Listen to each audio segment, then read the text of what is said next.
అనేక సద్గురు జ్యోతిషాలయంలో వారఫలాల్లో తీసుకుంటే మే 17 నుండి మే 21, 2026 వరకు మనం ఇప్పుడు తెలుసుకోబోతున్నాం. వేడి తాపడం ఎక్కువ ఉంది. మన యొక్క ప్రేక్షక మిత్రులందరూ కూడా ఎప్పుడా ఎదురు చూస్తూ ఉంటారు 15వ తారీఖు నుంచి నాకు ఎలా ఉంది అని చెప్పి. ఆ సమయం ఆసనమైంది. గ్రహాలు మనకు అనుకూలించడానితో పాటు మనం కూడా సమాజానికి నేను సహితం ప్రపంచానికి సమిధనొక్కటి ఆహుతిస్తానట్టుగా ఒక చలివేంద్రం ఏర్పాటు చేయండి.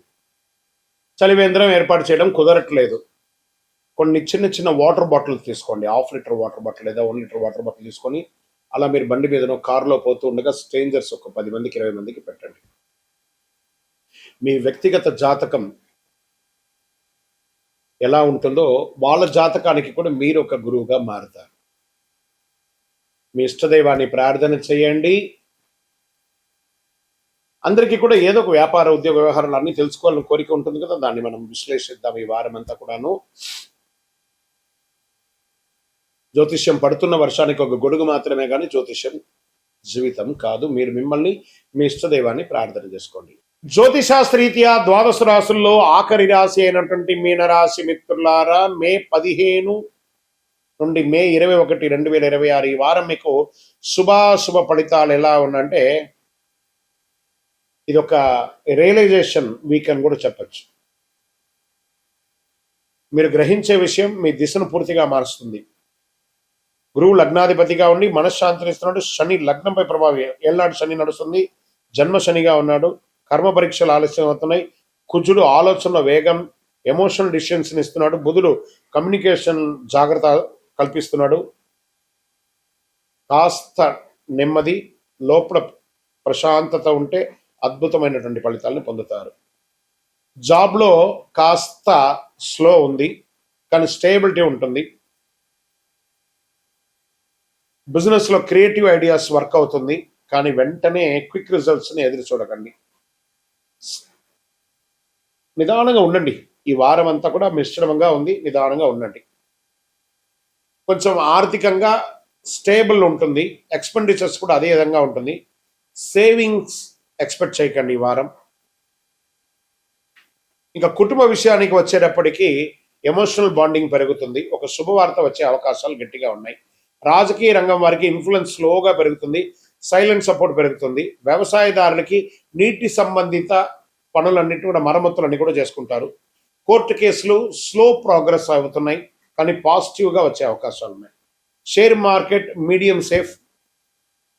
ఇన్స్టిట్యూషన్స్ ఇన్వెస్ట్మెంట్ చేస్తే మటుకు చాలా ఇబ్బంది పడతారు. విద్యార్థులు కాన్సన్ట్రేషన్ ఇంప్రూవ్ చేయాలి. క్రియేటివ్ సబ్జెక్ట్స్కి మంచి సమయం ఇది. గైడెన్స్ తీసుకుంటే సక్సెస్ అవుతారు. ఈ కామర్స్ బిజినెస్ చేసే వాళ్ళకి ఇది ఒక మంచిది.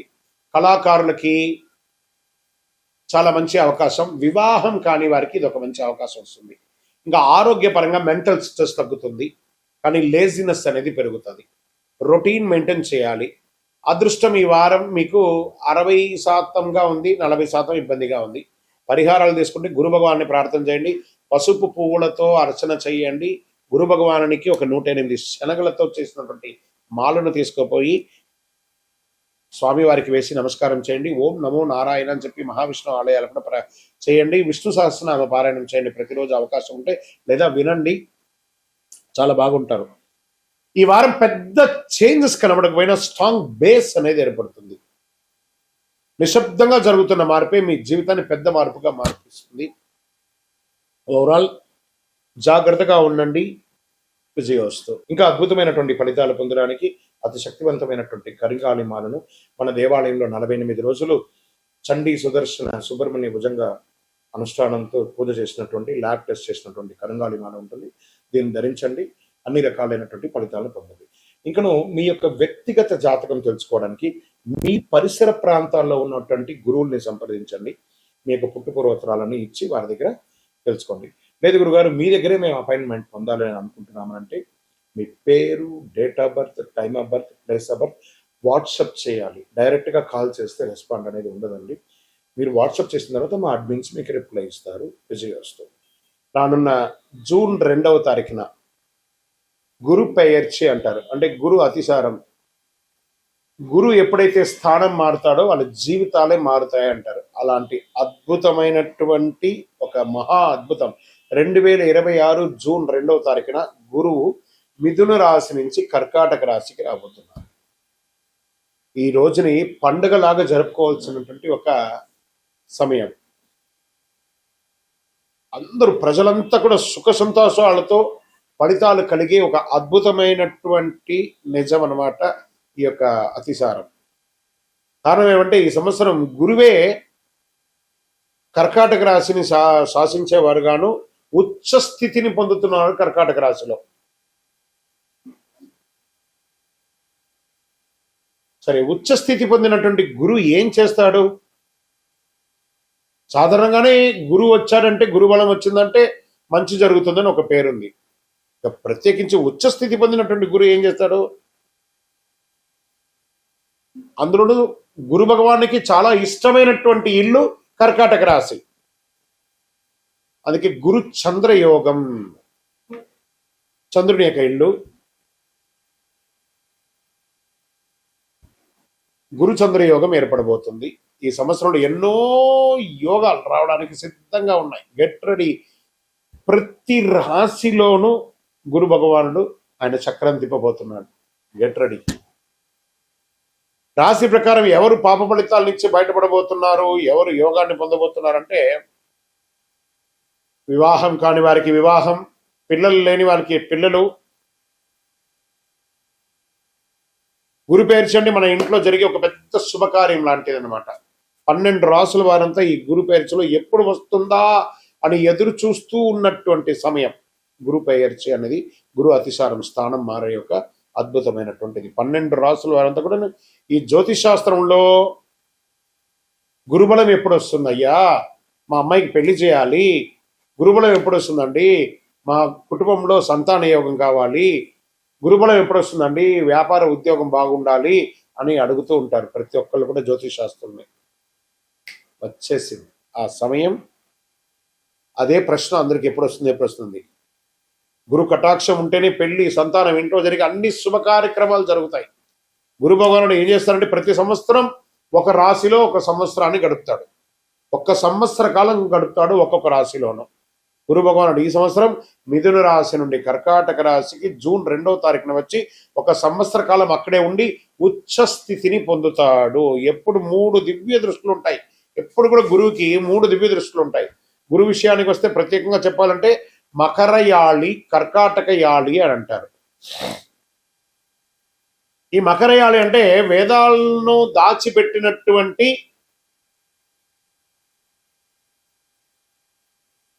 స్థలం అని కూడా అర్థం. హిరణ్యాక్షుడు అనే రాక్షసుడు ఏం చేశారంటే వేదాలను తీసుకెళ్లి భూమిని కూడా తీసుకెళ్లి భూమాతను దాచిపెట్టేశాడు. పురాణంలో చెప్పబడుతుంది మకరయాళిలో. ఆ వేదాలను దాచిన స్థలాన్ని మకరయాళి అని, వేదాలను వెలుగులోకి తీసుకొచ్చినటువంటి దాన్ని కర్కాటక యాళి అని అంటారు. అదే కర్కాటక రాశి. అందులోనే గురు భగవానుడు ఇప్పుడు రాబోతున్నాడు. అంటే ఏదైతే నష్టం ఉందో దాన్ని బయటకు తీసుకొచ్చేది ఎవరైనా ఉన్నారంటే అది కర్కాటక రాశి. ఆ కర్కాటక రాశిలోని గురు భగవానుడు రాబోతున్నాడు.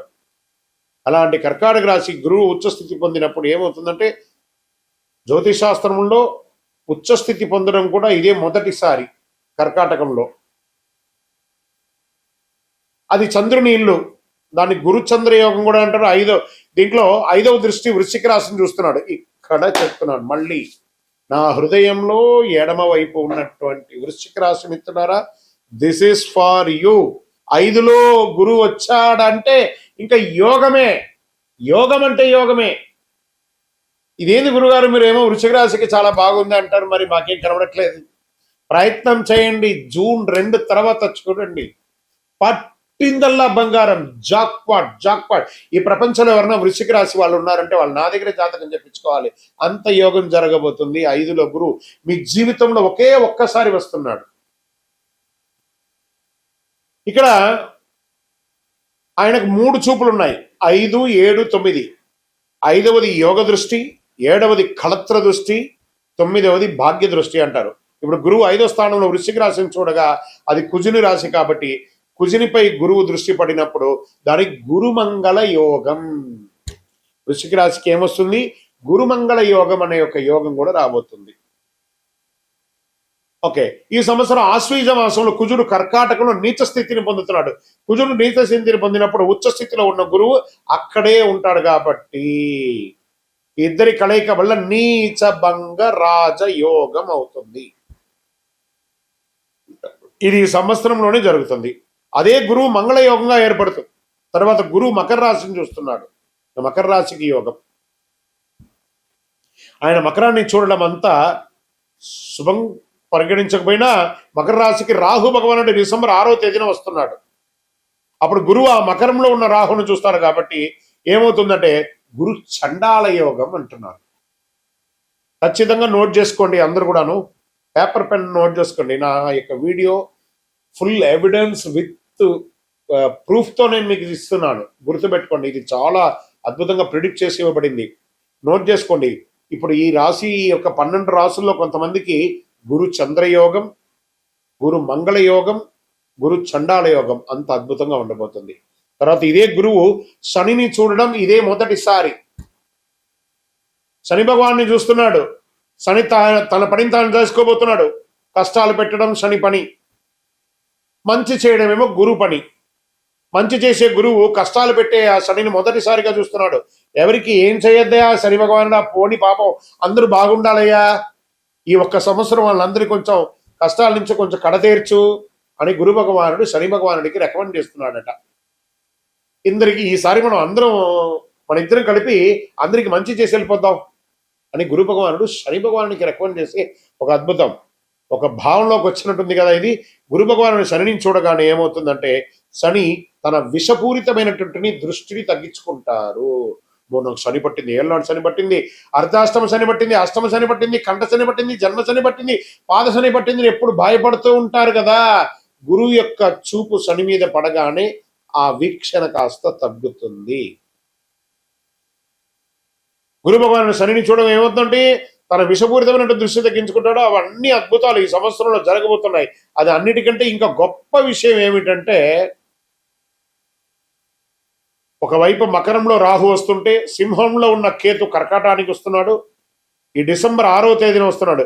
ఎప్పుడు గురువు కేతు సంబంధం ఏర్పడుతుంది. గురుకేతు సంబంధం అంటే ఏంటి? కోటీశ్వర యోగం అంటారు. చూడండి గురువుతో ఎన్ని రాసులు కలుస్తున్నాయి. అప్పుడు కోటీశ్వర యోగం. మళ్ళీ రాసుకోండి, గురుచండాల యోగం, గురుమంగళ యోగం, గురుచంద్ర యోగం, అలాగే కుజుని వల్ల నీచభంగ రాజయోగం. ఇవన్నీ మీకు ఇవ్వగలిగింది ఒక్క గురువు వల్ల మాత్రమే అవుతుంది. ఇది సాధారణ గురువు కాదండి ఇప్పుడు వచ్చేది. ఉచ్చస్థితి పొందిన గురువు. ఆలోచించండి ఎంతమందికి ఏమేమి జరగబోతుందో. ఇవన్నిటికంటే ఇంకా గొప్ప విషయం ఏంటంటే ఈ సంవత్సరం పేరు శ్రీ పరాభవనామ సంవత్సరం. దానికి రాజు మళ్ళీ గురువు. గురువే రాజుగా ఉన్నాడు. గురువు అతిసారం అవుతుంది. ఎంత మంచిది చూడండి. ఈ సంవత్సరానికి రాజువే గురువు అంటే ఈ పదవి ఆయనదే.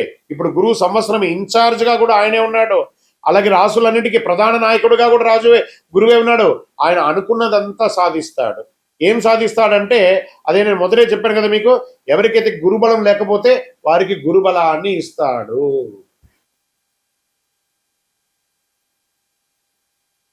పెళ్లి సంతానం ఆగిపోయి ఉంటుంది కదా, ఉద్యోగాలు ఆగిపోయి ఉంటుంది కదా, వాటి అన్నింటినీ కూడా క్లియర్ చేస్తాడు.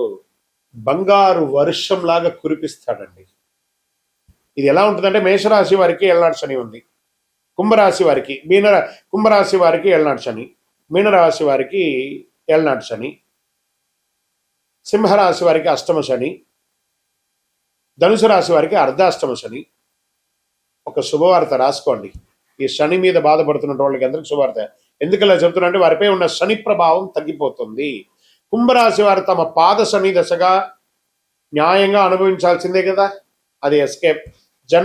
జన్మ శనిని మీనరాశి వారు అనుభవించాల్సిందే కదా, అది కూడా ఉండదు.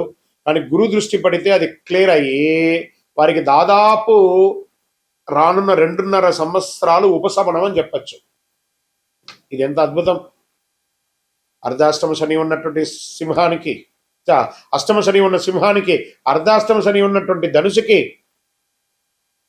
మేష ఇక్కడ లాభపడే వాళ్ళు, ఇబ్బందిగా ఉన్న వాళ్ళు కూడా లాభపడే రాశులు ఏమన్నంటే మేషరాశి, సింహరాశి, తర్వాత ధనుసు రాశి, దాని తర్వాత మకర రాశి, కుంభరాశి, మీనరాశి వీళ్ళందరూ కూడా శనితో కొంచెం ఇబ్బంది ఉన్నారు కదా, అన్ని కూడా క్లియర్ అయిపోతుంది. ఆయన ఏం చేస్తున్నారు, మీరు శనిలో ఉన్నా కూడా మీకు నా వల్ల మీకు ఉపశమనం, నేను శనితో రికమెండ్ చేయించాను అన్నట్టుగా ఇస్తున్నాడు.